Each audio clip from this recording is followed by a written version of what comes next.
Shorthand English 120 words per minute. Get ready. Start. In discussing the demands for grants of the Finance Ministry, we have got to see to what extent the administration of this particular ministry has led to the development of our national wealth and the securing of the welfare which our state claims to have in view.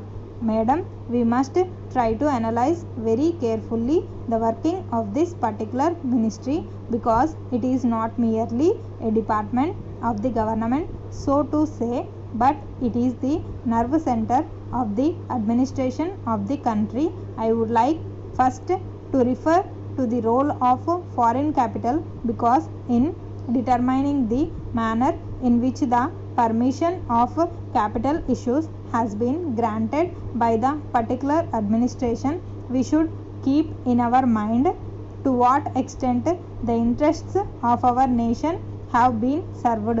I fully endorse the statement which the previous speaker has made so far as repatriation of the investments made by foreigners and of profits are concerned.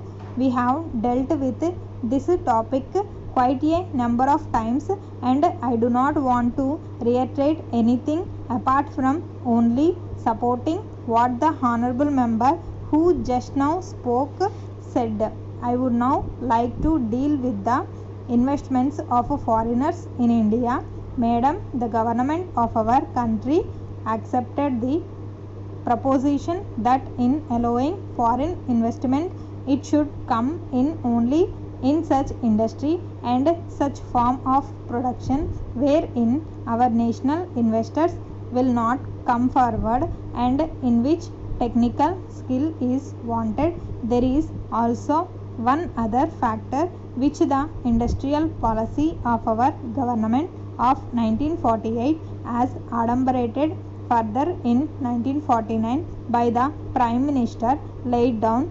It specifically said that the control and ownership of such concerns should as far as possible be in the hands of Indian nationals, and the technical know-how of our country should be developed.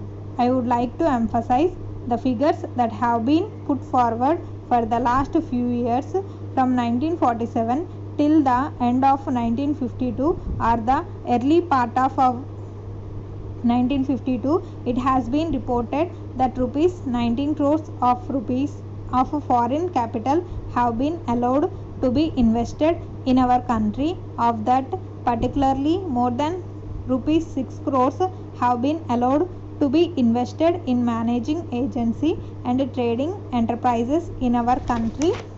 So far as the government policy is concerned, we find that a sum of rupees 4 crores has been allowed to be invested this year. We do not know how it is to be used up. We have been told that during the period 1948-53, nearly rupees 35 lakhs have been allowed to be invested in textile machinery and generally in the textile industry. We have seen to what extent cotton and jute have been dominated by the national capital and to what extent they play the role as against the demand for them.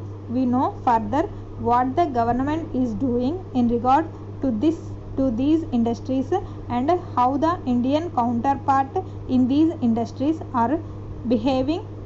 Then by this further penetration of foreign capital, even in regard to the expansion scheme, we find that paints, soaps, electric fans and machine tools are some of the industries where the government is allowed foreign interest to establish or expand their factories. It will adversely compete with the production of the country when the indigenous producers do not find any market in this sphere. Therefore, we have got to see to what extent the capital issue has been regulated by this government and particularly by the finance department, so that the national well-being of the country could be guaranteed.